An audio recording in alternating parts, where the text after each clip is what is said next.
Welcome to Psychic Evolution with Evidential Psychic Medium, Jamie Clark, and spiritual coach and healer, Maggie Clark.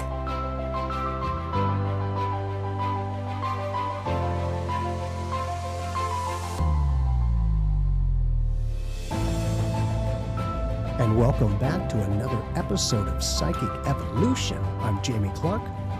And I'm Maggie Clark, and this is the podcast where you discover the psychic potential within to empower yourself and manifest your psychic and mediumship gifts. And these abilities are so natural. They're supernatural. Oh my gosh, I am beyond excited. Okay, today we have a very extremely special guest. Not only does she love dragons, so she's really cool in my book, but she exercises this psychic evolution mindset in her daily life through meditation, mind-body energy medicine, using her intuition and guidance, healing, and the chakra system. And she is specialized in the chakra system. And she's also an award-winning #1 international best-selling author with 4 amazing books out there that, oh my gosh, 2 of them have the word dragon in the title. So you got to check these out. And she's also been featured on multiple media networks, including NBC and USA Today. And she's the founder of the Vibrational UPgrade system. So with more than 20 years of experience of yoga, meditation, qigong, energy medicine, mind, body, fitness, longevity, and holistic health, she is like the perfect fit for you guys. So pay attention, listeners, because we are super honored to welcome Dr. Alison J. K. Welcome, and thank you so much for being here. Hey, Maggie and Jamie. I'm glad that we hung in there one last effort and we got it to happen. I can see Dedication. Why. I'm excited to be here. Yeah. And I just went and grabbed a dragon egg. So check it out. Look at how it changes. Yeah, beautiful. Cool. I've not seen that before. If I use the heat in my hands, it would take longer. That's why I went and grabbed the lighter, but it changes. That's gorgeous. I like the texture shift, man. That's appropriate. Isn't that fun? Now, awesome. Have you ever been able to make your connections to the dragon beings? Oh, yeah. Vibrational UPgrade system is what I created after the decades of work, much of which you just described, living in Asia for a decade, coming back here, combining my yoga teacher background and my energy medicine background. So I had 5 energy medicine modalities under my belt, including qigong, when I created Vibrational UPgrade system. So I train people in it. The 3rd level is called Dragon Master. The 4th level, these are the most advanced levels too. The 4th level is called Grand Dragon Master. And so the first 3 levels, it's more about how do you contact the light? How do you bring it down? How do you direct it on behalf of helping yourself and others? And then, and I want to get to a point because we were talking about this right before we started to go live. You brought this up, Jamie. It's really interesting. So because they've already worked with me long enough and done enough clearings and activations, I can sandwich these 2 levels in 1 week's retreat that would burn their system if they hadn't already done enough work with me. So the 2nd retreat, so they've now worked with me for 9 months, and now they're going to their next 6-month round of mastermind, including another international retreat. At that level, it's really interesting because this is typically when I have to take, it's relatively consistent. When they're at that level, they've already been attuned to level 1, where they can work on themselves. They can run energy through themselves and only themselves. Level 2 is when they can start going out to others. And it sounds like Usui Reiki because in part it is. When they get attuned to level 2, and they're going to start taking it from working on themselves to working on behalf of others and serving others, not enough of a shift out of I'm meant to give away. I'm meant to help others. I'm meant to be nurturing with this gift I'm being given of energy healing. I'm a caring, loving person, spiritual. So I want to give this to anybody who will help. And oh my God, I've learned a new tool. Can I share it with you? To non-listening resistant audience, like family, for example. By the 2nd retreat, now they're now going into the 2nd 6-month round of working with me. What seems to happen at the master level, which is before Dragon Master and 2 before Grand Dragon Master, is this straightening of their backbone and a reorientation of their axis of, if I'm giving stuff away, I'm actually doing it for my own approval from these people, and my own validation of an old identity I may used to have had of myself. And I, in fact, help them the more I work on myself, the clearer my vessel is to allow in that much more light. So the more I clear out of my own self, the more I purify my own ego mind of the unconscious and subconscious blocks like karma, imprint, conditioning, trauma, etc., the more I can serve and actually help others. So it's so far away from the old conditioning of the oxygen mask on the plane, first for yourself and then others, and you're selfish if you take time for yourself, if you engage in self-care. It's like a galaxy away from that in this understanding of you're actually helping them more the more you help yourself. And in this new paradigm we're in, it's like the vibrational backdrop we're living in now, it's so different, especially after all these years with the internet and the click and instant gratification. So we see something or what somebody else is doing on Instagram, for example, we dig it. We want to get in on how they're living that life. And so we may buy something from them. So it's so much about inspiration. I dig that. I want that for myself instead of the finger pointing, you should do this way. Right? So if we're living our best life, we're bringing in all of our gifts. We're learning how to use our gifts applied in our daily life. We're in this new paradigm, in this new era, we're acting as an inspiration. So it actually is more helpful if we live up to our fullest potential in this new era. It's light years away.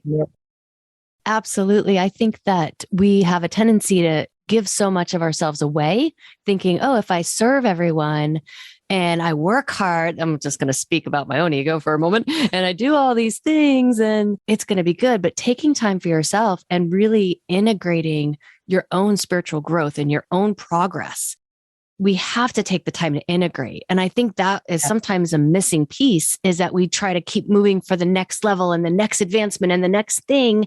And it's like, sit with yourself and take a breath and just commune with yourself and spirit or whatever it is you commune with, right?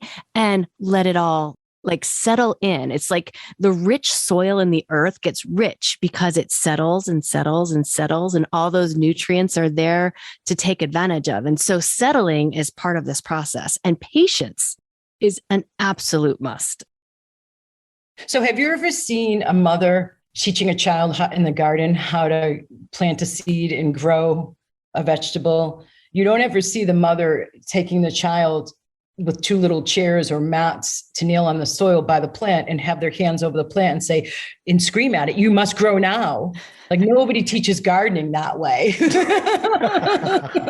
Right. A little stressed if you do. I know, it probably grow down and like shrink. Like, be like, why are you talking to me like that? Well, you know, that does bring up an interesting aspect, that nature, plant life, has its own frequency. And water, Dr. Masaru Emoto, who found that thoughts affect the cellular structure of water. And I always say that there's a couple of things that are about 70% water on this planet. That'd be the ocean and the human body. And the brain is almost 80%. With this, the question for me is, can you put a mental intent within the energy of plants to let it radiate, I don't know, maybe in people's homes, and let it be radiating love, compassion, empowerment? Wow. So asking me about the Dragon Master and Grand Dragon Master level. No wonder why you're reading my latest book, Dragon Master. Well, I have, she's amazing. I'm just the oddball. So, and I teach that. So if you started to work with me, even in that initial 3-month magic manifestation and money flow, it's the name of my signature program, and people can come in that to just work on themselves and open up. And they might be never wanting to be an energy medicine practitioner, no channeling or mediumship desires. They live the corporate life, family, house, mortgage, everything. And they may just want to have themselves lighter and have it easier and not work so hard and get raises, because that's what happens a lot of the time in that program. So in that magic manifestation and money flow program, the 3rd week in, I'm taking people outside. And I'm in a video and I'm interacting with the trees, and I'm showing them how to extend their field to interact with and communicate with the trees. And then at those more advanced levels I was just referring to, I do a whole lot more of that, including how to clear the land, how to clear the earth, and using certain sacred sites and stone circles is the way that what they're designed for, to the benefit of the earth. So it's all interconnected, right? I mean, the field of the Tao in traditional, like in Qigong or traditional Chinese medicine, it's if our chakras are open and aligned, and I don't mean this 5-minute YouTube video where you're listening to a crystal bowl for your third chakra, balancing it and like, woo, my chakras are wide open. No, it's not like that. You don't even want them wide open. But the more balanced they are, they're supposed to have those lotus blossom petals that act like a vortex of the energy emanating out from each of the main 7 chakras, which then creates a field, your field, which then interacts with the field of the Tao, or the unlimited possibilities, as I call it in my third book. So we're always communicating anyway. It just depends on if we want to be conscious and intentional with the communication. That brings up a very good point. At least to me, it takes no more energy to send love and light to a planet or to a person than to the all that is. So I'm lazy. I just encompass all of the universes, the totality and unification of all this stuff to go, well, if I can do it in one shot, why not? Go big. Freaking A, man. Cut down to work time. But it's nice when you get a reaction, because I always say, what are these mantras and meditations manifesting, or why am I doing it? I want the practicality of spirituality. Yes. And that's all that I'm about, as we talked about before we started. If you go to a tree or a shrub, and I did this when I was still in the classroom, I could go into my history and I won't. I was still in the classroom and I was teaching boys at the middle school level in an after school program as the ADD, ADHD phenomena was starting. They did create the drug before they created the diagnosis, which was always interesting to me. So these boys who were on that spectrum, myself and a male colleague of mine created an after-school club. And I'm pointing over here because there's shrubbery right here, a hedge. And so I took the boys out to the hedge and I showed them me interacting with the hedge and what it looks like, or trees that had branches that were lower with leaves that were like, if I took my heart and I thought of my connection with the tree, I don't even have to think love, right? Because I'm already that. I could see the closest leaves kind of waving slightly. And if there's a wind going on in the tree and the top of the tree or the trees around it, you want to not include that because that's really big. I mean, I've started wind. I'm not kidding, from the little thing, the little waving of the leaves closest to me. But even if you were to do that, you can see it responding to you. You have to stand there long enough and project your heart to it and talk with it, and you'll see it do a little wave. And I think that loving connection is to be able to give that to ourselves so that when we are connecting with other people, we're doing the best we can to radiate that love. Because I found for me that, water structure thing with the mental thought, that I do psychic mediumship and everyone's a psychic medium. But also, if you're doing psychic mediumship, you're connecting with other people's thought patterns. And if you don't keep your energy, if you don't keep your energy clean, that's when you start to get saturated on a cellular level. Like, I get all tired, and so because this is all I do all day long, I have that primordial flame that keeps me safe, clean, clear. So I'm in this energy all day, but I do not wear other people's energies. Do you give other tools and techniques for people to be in the world, but not necessarily of it, and be so affected by the ups and downs of life? Yeah. I mean, there's so much that you said in there I could go into. At the end of my second book, I talked about my interaction with Guru Dev. He was the guy who founded Kripalu. It was the first holistic yoga center in the United States up in the Berkshires in Massachusetts. Cool. And I went to him after years of running. So I dropped my classroom teaching and administrative career, and I had been doing the energy medicine and holistic health and wellness sessions and life coaching eventually on the side. Took that and made it full time. About 4 years into it of running daily sessions on usually 5 different clients for 90-minute sessions, 5 days a week, 5 years of it. I went to him and I'm like, hey, Guru Dev, what are the effects of running this life force through my vehicle every day, all day? Because he teaches about prana itself, and he does yoga in such a way that is about the prana specifically. So I went to him and he didn't have an answer for me.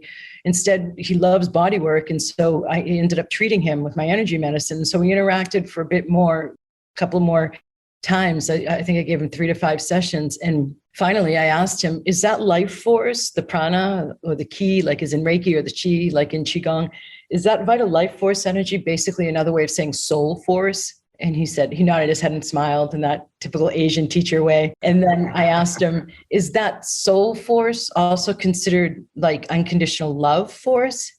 And he nodded and smiled again. And there's a name for it, Turiya in Sanskrit, in my yogic teacher training from India. And I was basically asking him about the concept, the chapter. I talk about it, and there's a chapter about Turiya. So I feel like the running, there is some impact on the physical body. I feel like when I was addressing that many people's stuff, let's say, in person, because it's less fielded when it's from a distance, or it's remote, or it's online. There's less ego, personality level stuff fielded when it's not in person. I have found that I train my students to understand that as a consideration or a possibility, because the idea is if it's in person, it's more effective. And I actually found because you're fielding less ego and personality, you're actually able to get right to more of the energy with the distant. Yeah. So I'm saying this because there is wear and tear in the physical body. I found and I ended up more spacey because I had been in that energy all day. So when in other people's stuff, if I was lower energy, then I was more susceptible to not having this emanation, which is a key word here. So the more I build my own life force, and that can be done through certain tonic herbs like adaptogens, reishi mushrooms, a great one, or it can be done through exercise to keep your physical being fit and healthy, not draining high intensity interval training all the time, like sometimes peaceful walks, so slight jogs, not just always pushing it. And so like maintaining the physical vehicle, but doing it in a way that acknowledges that there is a column of light and giving space for that light to come through, with then allowing the space for the emanation is the strongest way to not even have that negativity want to get in, because it's a force field of its own. And Maggie, I have to say this, please, because I love you as the woman of the pair of you. Wait a minute, I was the woman last night. I just got the visual of it. I chose not to get the visual. Woo! For God's sake, it's like a shimmery dress, and you have like a boa feathery around, and you have these heels, and your legs aren't shaved, but you have big pearl necklace and big pearl earrings. Yeah, you should try it. It looked good. He takes after his mom on Broadway, Seriously? I can work it, girl. Come on. Seriously, mom on Broadway? Oh, yeah. Yeah. She was a dancer, actress, singer, all of that kind of stuff. A lot of fun. Yeah. She lived that was an easy visualization. Yeah. I'm like, I didn't even visualize. I'm just playing. But, it was really nice because growing up with my mom, for me, I had many years of complete acceptance for this spiritual stuff. It wasn't like, oh, that's the negative. It's like thrive with it. And my whole family used it. So I found that for myself, from a young age, I was allowed to amplify that without congestion, but more empowerment and realization, because I found from some of the beings I work with that this body, this vibrational energy of this body is a slow, sloppy vibration. It's got to be able to handle the higher frequencies or your heart will stop and your body will drop. So I just find it interesting, but you've been acclimated for many years with that kind of frequency. I'm also lazy. It's like as much as I give, I accept that the universe is giving me even more than what I release. That way I'm never on empty. Yeah, I mean, that's a good savings program. But Maggie, I want to go back to you talking about letting it. What was the word you used? Not still. It was a word that you used about you need the time to let it settle. That was the word. Oh my God, that's the divine feminine. Yes. I mean, that integration time and that stillness time, and we suck at that in the States. We suck at anything else. The last 2,000 years, we've sucked at anything to do with feminine energy, and we're learning how to cultivate the divine feminine. We're learning the power of receptivity. And in all development, whether it's health development, spiritual development, you have to allow yourself to receive. Like you have to think about this. You never take a breath of life. You receive the breath. You just open and you receive it. And so there is a balance between the yin, the yang, the exhale, the inhale, whatever we want to call it, the male, the female. The divine feminine is absolutely imperative because that is the piece that has been not on the forefront for 2,000 years, but it's shifting now. It's shifting to the point where it's making a resurgence. People are like, I am woman, hear me roar. Not only that, but I am a dragon. And most importantly, empowerment energy and embodiment energy. It's not something you can do with your masculine energy. It's not something you can do. It's something you open to. It's something you receive. And this is what I like to teach people, is how to open and receive anything. And it's such a fine art. It's part of the psychic development and psychic evolution, but it's also a part of energy magic, right? Because if you can't open, you can't embody. If you can't receive, you will not be empowered in your life force energy. You have to allow yourself to feel it. Oh, that's feminine. Open to it. Oh, that's feminine. Receive more. Oh, that's feminine. This is not a doing project in life right now. This is an opening, a receiving, an allowing, and a settling. Yeah, beautifully said. I hope. Yeah, I love it. No wonder why you're attracted to my latest book, because it is so much about the feminine. While I work with men, I tend to have a higher ratio of men than women, like in my yoga classes. Traditionally, I have 3 brothers, no sisters. I don't tend to be tomboyish or masculine, but I'm open. I love men. I see their potential, and they have so much pattern-wise they're letting go of too in order to be the divine masculine. But I am so inherently empowering women in the divine feminine that I don't even use it in my marketing. I don't, because it's so much the oxygen of working with me. I am in this role that I didn't even consciously intend, but understanding like the aspects of the divine feminine in a way that is going to help move us forward. Like the breath is invisible, energy is invisible. The earth's sustenance, whilst we could say some of it is visible. I just came back from the UK for 2 months, so my whilst is still present. Please forgive me. The land itself, you can physically see some of it, but the sustenance that a mother's love, unconditional love gives, that the earth gives, that the divine gives, all of this is invisible. And one of the things that I find myself, and I think COVID may have helped with this a bit, but I was saying it for years before that too, is if we're so loud in the head and we're so about doing an action, empowering through all of that youngness, we're missing actually what keeps us alive and able to do the doing. So it feels like in a loud head, you can take so much for granted. In our doing society, you can take so much for granted that you miss the fact that we're actually creating the physical experience from our own consciousness. And that is our empowerment. And that is what we need to be doing now in order to create a better gig for our mama and everybody around us. Not to say we're here to save, but just by each of us working on our own consciousness to be lighter and get rid of that old karma and get rid of that old imprint and that old trauma and that old belief that holds me back, and living in that higher, more inspirational way for ourselves. The vibrational backdrop we're living in now is stronger, right? It's less solid and real. It's less physicalized. It's less 3D. So that means our contribution to that vibrational backdrop is then able to affect more wholeheartedly through the morphic field. So it used to be like 10,000 people from my awakened open heart would get uplifted. Now it's 100,000. There's so much motivational reasons for us to work on our consciousness, and including the receiving of what you want. It gets easier. You don't have to work so hard. Instead of taking 10 steps, you can take 3 steps if they're perfectly timed, or not even perfectly timed, but if you've taken the time to be still and then step out, receive more intuitive guidance, then step out. It's just so much else available now. And going based on the old paradigm and the old tools and the old conditioning is just going to cause people to hit their head against the wall.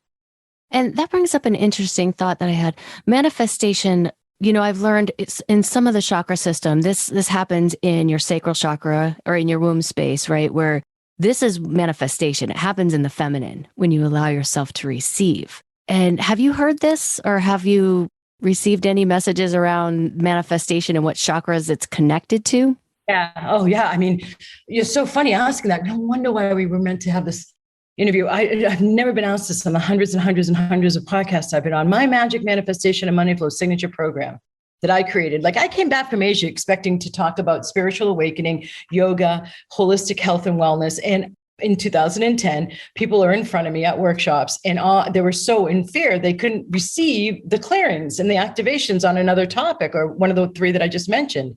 So I asked, like, what's going on here? I asked them, and I'd ask my guidance, and everybody was so worried from the market crash that I became unbelievably, ridiculously, unexpectedly proficient in money block clearings. So as I started to see and hear the effects of them, and I started to understand how easily it seems to be for me to manifest, I was like, magic manifestation and money flow. This will serve. Okay. And then when I asked what because I have a signature product, the Chakra audio attunement series, and it's really robust, and people have been using it for years and getting really brilliant results. That's the backbone of the program.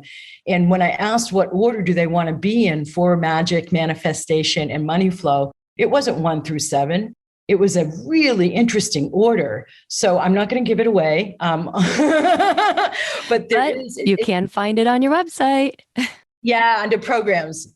But it's really interesting when it was, because it surprised me. And first, let me just say this. First is about embodiment and knowing that you have the right to be here and letting go of those other lifetimes that may have been more traumatized, and you're happy to be here on earth instead of hovering up above the head, all the way down. And then the next one is opening your receiving. So a lot of people think money is the root chakra only. I actually think the root chakra is less than like the 3rd, the 4th, the 5th. I mean, it's just, yes, I've been given a certain order for the chakras. And I feel like I play it like people will work with in the mastermind level after that first signature program for 3 months, magic, manifestation, and money flow.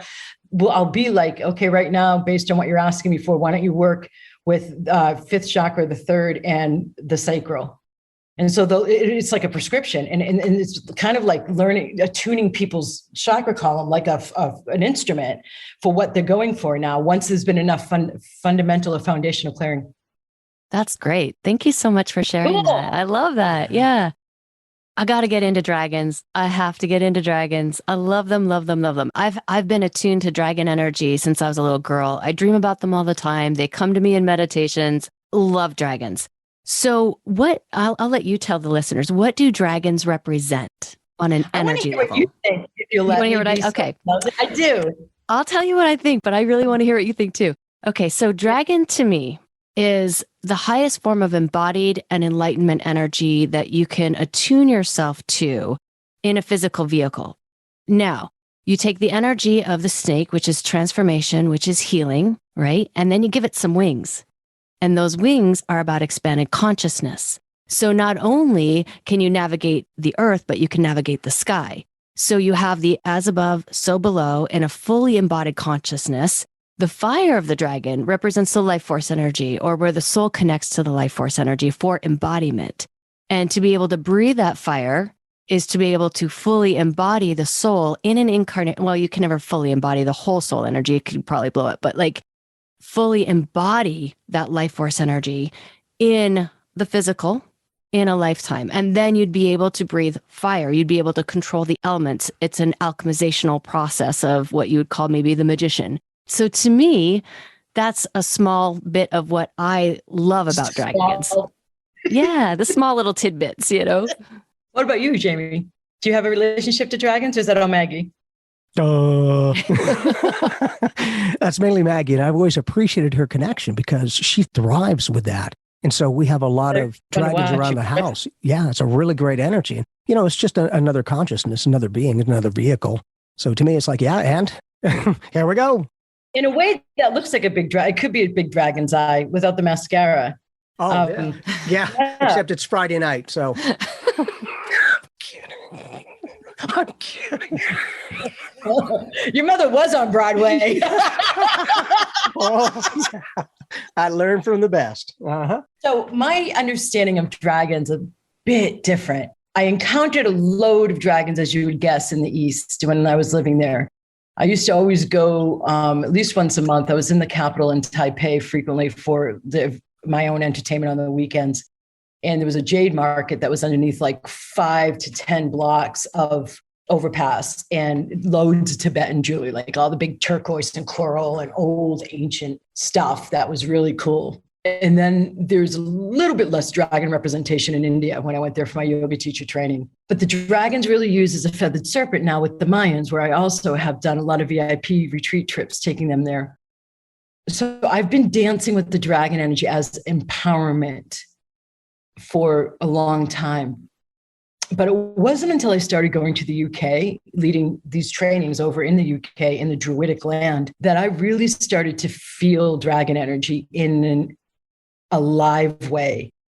The way it had been before that with the Tibetans, the Chinese, and then the Mayans, it felt like an ancient being there was some point, it's not just the UK, it's the times that we're in.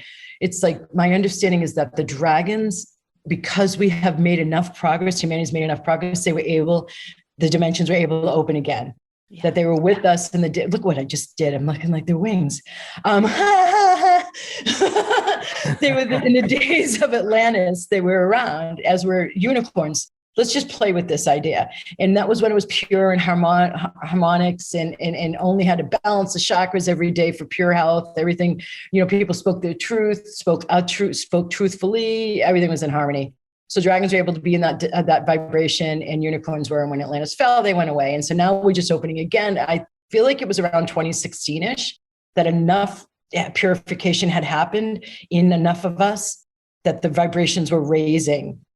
And so the dragons started to seep back in. And for me, I was just starting to lead the retreats over to the UK. So it was perfect timing for the dragon to awaken, because dragons are everywhere there.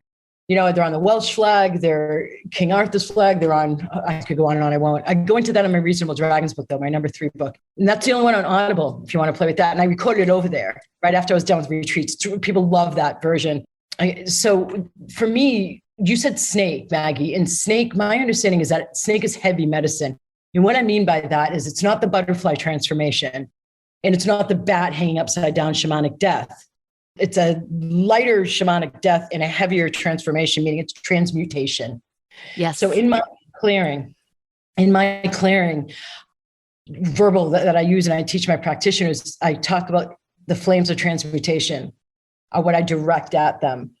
And so dragons can handle denser, slower, thicker, nastier energy than, like, say, archangels or unicorns. They need, like, when I've been in a session and connecting in with somebody's loved one who's crossed over, aside from a lot of the times having to ask them to slow down because they're so excited to have a channel to connect with their loved one, when I'm going even above them to a higher guide, like an archangel, I've gotten to the point where I can feel them slow their energy down or their vibration down, and I have to go up, and I can see, and I can only maintain that, or I only choose to maintain that for a certain amount of time before I say, okay, thank you. And I come back down.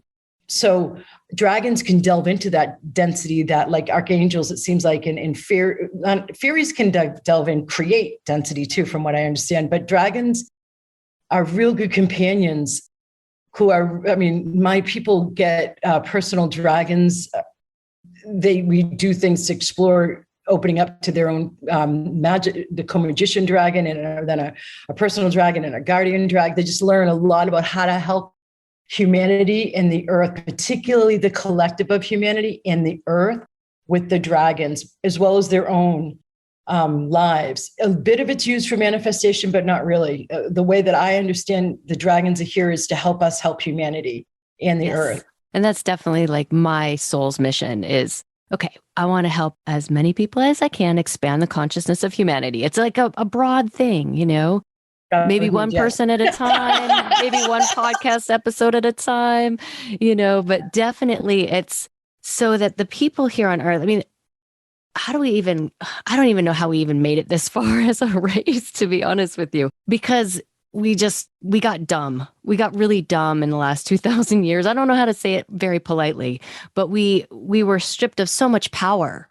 and the dragons, I think, represent the power that we take back, we claim back, and we step into our own power. And it's not about taking it from something else or someone else. It's about stepping into a place of power, a place of embodiment, a place of empowerment, so that you're going to be okay. Doesn't matter what happens. At the end of the day, you're going to be okay. And you'll find a way to make life work. And you can find a way to be happy and do all those other things, that whatever it is that you choose to do. But those dragons, I think they're picking us up by the scruff of our neck, shaking us a little bit and saying, get moving. I don't feel like, I don't know. I totally hear you. And I love this conversation, Maggie. I feel like they may not pick us up until we ask. I feel like we have to be of a certain level of purity already, and already of a consciousness that is already aligned with what you just said, helping humanity, whether it's one podcast at a time or however we choose each to do it, but that we're already in that service role. That's when I feel like they come in, like they can't work with somebody who's only going to work with them to manifest red sports cars. Agreed. Yeah, I agree. Yeah, but I don't think they won't pick us up by the scruff. I feel like we have to do that. And it's crazy to me because so many people, to break through the ego, to get to these internal gifts, they require crisis. They won't just voluntarily develop proactively spiritually. They require, like, why did that happen to me? Or let me move out of this physical diagnosis and go get some natural healing. Or, you know what I'm talking about? I do. Yeah. There's places of activation for everyone. And I think trials and tribulations, whether it's from the past, the present, or the future, those trials and tribulations are the ones that help us grow into who we are, for sure. We didn't know we're supposed to grow. I mean, I've been asking this question for years, and I feel like the new paradigm is moving out of the yin yang concept of I only appreciate joy because I know suffering. If we're moving beyond duality, if we're moving beyond polarity with this new paradigm, and we're having the spiritual backdrop, it's our spiritual awakening, 2012 to 2032. Are we still going to be, I don't know that we need that. I've been saying this for years. I don't, you know what I'm asking? I totally agree with you. But I also think that, when you look at the Hermetic principles, you have, the law of gender, the law of polarity, the law of rhythm, blah, blah, blah, blah. You've got the 7 natural laws. When you actually can work with those, you do move beyond the polarization and the dichotomy. And it is about removing polarity and dichotomy within to initiate yourself into a state of wholeness. And I think that's when the dragons show up, is when you get to that point where you're initiating yourself. You're not waiting for something outside, but you got it inside and you're like, okay, here we go. Yeah. With the ability, and each dragon, I believe that I'm understanding, has their own qualities, their own dynamics of how they can assist or contribute. That's what I thought. That's an individualized. Can you connect with a being or a dragon that has all of the qualities within them already, so that it just becomes one and not necessarily each one that has to be brought through? From what I have taken in from others, their experiences, and the amount of research I've done, no. But as I listen myself over here, I hear yes. But cool. And it's even what you would say. But I feel like we'll get, how do I say this? It could be humans that with our specialized, Americans being used to a specialist, it could be, but the stuff I'm reading is like ancient Asian lore that I've read about dragons. And so it's like 5,000 years old to understand that this dragon, So if ley lines were originally called dragon lines, and they would build their houses with their roofs in such a way, with the understanding of feng shui, so that they would make sure that the energy could travel on the dragon line. So they would lower a roof, for example, so that they wouldn't interrupt the flow, just like they do in the UK with fairy paths. They would have windows in places, and keep them open so that they wouldn't piss off the fairies. You don't want to piss off the fairies. They're real. They're real. What? They're real. Fairies, elementals are very real. Yeah. Like, holy cow. You'll have no choice but to go, I don't understand it. I just experienced it. Because for myself, I was sitting in my living room and just relaxing. And then from my right side going to the left is this golden elemental with wings, but it wasn't like it was flying. It just had them hanging down like the legs too. And I'm like, that's brilliant. So I'm closing and opening my eyes. Oh, I know what you're talking about. That feels like Atlantean. Not Atlantean, Syrian. Oh, very possible. But I kept opening and closing, and she was still going. And then all of a sudden, as it got to the left, it disappeared. I was like, holy crap, they're real. Because I've heard elementals and all that. And it's like, yeah, okay. But until you have your own experience, and it's like, well, that's nice information. However, we don't know if it's solid or not. So, it becomes that individualized experience. Not all of us are like that. We know truth when we hear it. We don't have to have our own experience with it. Although I hear you. I'm reminded of the Western American model of I need proof before I believe it. Yeah, you need to go through it to learn. I'm like, really? Do I have to find out if I put my hand in a fire that it will burn it? Really? That's what I was saying earlier. Yeah. Exactly. Yeah. So I guess what I was getting at earlier is that before we started cutting them up into different abilities, specialized, they would just talk about dragons traveling on the dragon lines as energy and as clearers in a way. Does that tie into the Egyptian pyramids too, and the alignment of how they were placed? Oh, dude, I talk about this in my most recent book too. It's a whole new field called Archaeoastronomy, where they're researching the alignments of stone circles in the pyramids and menhirs and what it aligned to. So why was that? So as they do archaeological digs, or they find these new ancient sites, they just like, do you know Göbekli Tepe over in Turkey? No, not myself. It was recently excavated, and it's pushed humanity's existence back by 40,000 years. It's been how long covered. Are they saying humanity is?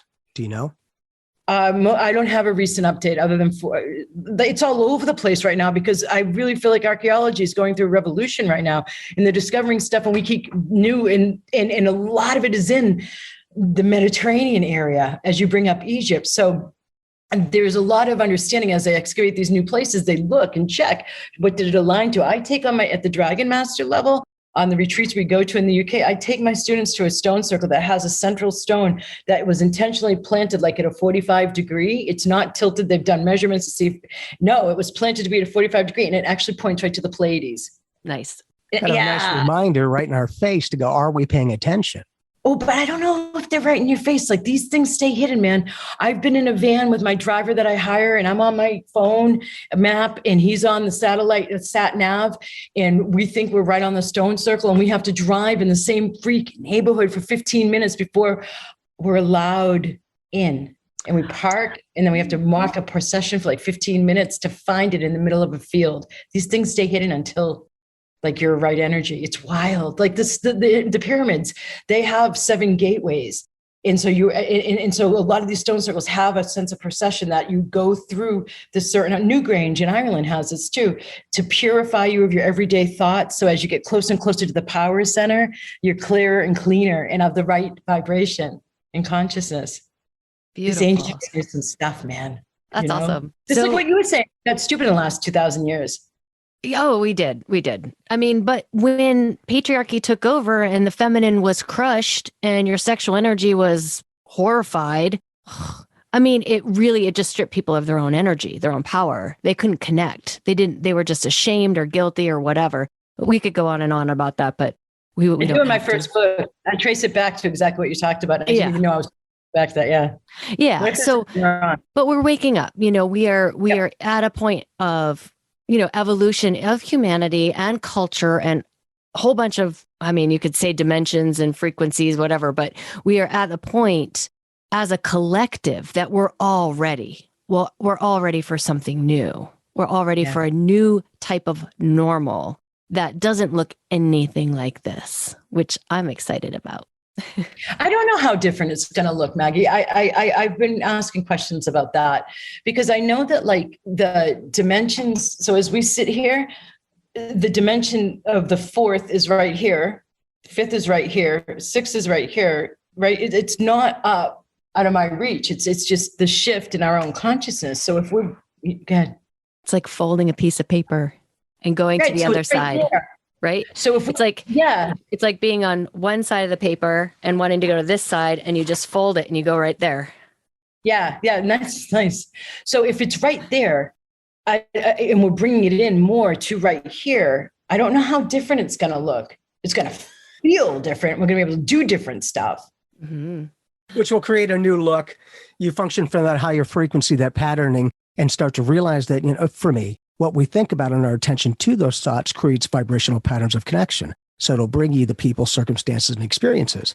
I think that possibly as this new perspective of awareness is shifting, it's all one, but now we're understanding a little bit more from this perspective, which in turn to me is kind of, once you've gotten here, then maybe you're open for other avenues. Kind of like, our brothers and sisters of intergalactic energy going, well, we're going to put a little reminder. If they can make it enough to the moon, then they're ready for some more information. Doink, here you go. So what do you think about all the UFO information starting to come out in America? Because like I've dated guys over in England, and having sightings is so much more normal being there. Here it's been what it's been. What do you think about the fact that in America, the UFO information is starting to get leaked out to the general public?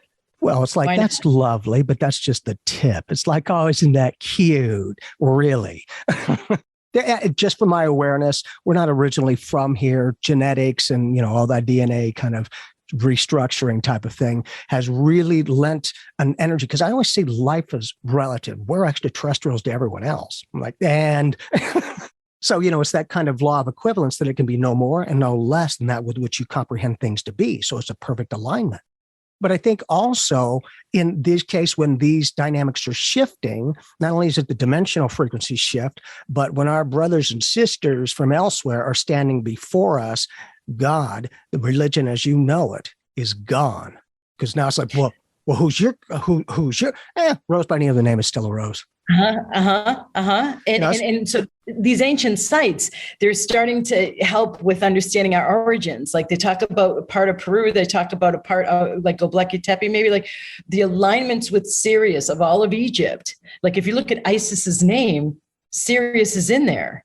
Right. Are you serious? No, I'm kidding. So like if we do the origin stuff, I don't think it's beyond question, but I find it interesting that at the mainstream level, the government in America is just now starting to trickle it out as if we in the collective psyche of the mainstream couldn't accept it. They were afraid of, I don't know, blowing our minds. So if you look at like our society in the mainstream, you can see the effects of the awakening to how much more of life is actually going on while we're doing what we're doing, So it's like we're leading the way and rooting it more in the right direction rather than just for pure entertainment. Absolutely love talking with you. Not only do we love the dragons, but we could talk for hours about energy, frequencies, dimensional mergings, whatever we wanted to talk about. So please check out Alison J.K. on our website. We will have links in the show notes. Vibrational UPgrade. Go on Facebook, find the free group, Vibrational UPgrade, and then add.com, and that's my website. And then Alison J.K., 1L for Alison, J is a middle initial, K-A-Y on Amazon, because there's an Alison K who writes about Not What I Do on Amazon. So throw the middle initial J in there. Yeah. Awesome. I think it's great. Just have fun and live life. Let's create a new vibe for this entire planet and the universe is. Oh, that was really good what you just said. I scored a goal. I'll come back and play. We can do this again. Yes, definitely. Fun. Yeah, absolutely would love. We have a lot more questions. Yeah, we can get into this in such a variety of different ways, man. I'm like, oh yeah, let's do. And this. thank you for sharing. Yeah, thank you for sharing your wisdom and just your energy, your essence. It's beautiful. Thank you. Yeah, thank you. It was likewise enjoyed by me too. Thanks, you guys. You're magical. Thank you. Shane. And we'll connect again. We'll connect again. I feel like I just met a new friend. Yeah, I do too. Thank you for that. We did it. Yes, a dragon buddy. See you, sister. Bye. All right, bye. If you have been enjoying this podcast, we please ask that you go to Apple Podcasts and go ahead and rate this podcast. Leave us an awesome review. We really appreciate your reviews. They mean a lot to us. And thank you so much. If you are listening to this on something other than Apple Podcasts, you can leave a review on our website. We also have a little microphone on the bottom right-hand corner of our website. If you want to ask a question and leave us a question, it will be a voicemail recorded. We'll play back your voice on this podcast and answer your questions. If we can get to them all, thank you guys so much for tuning in. We love you guys. Love and light, and we'll see you in our psychic evolution.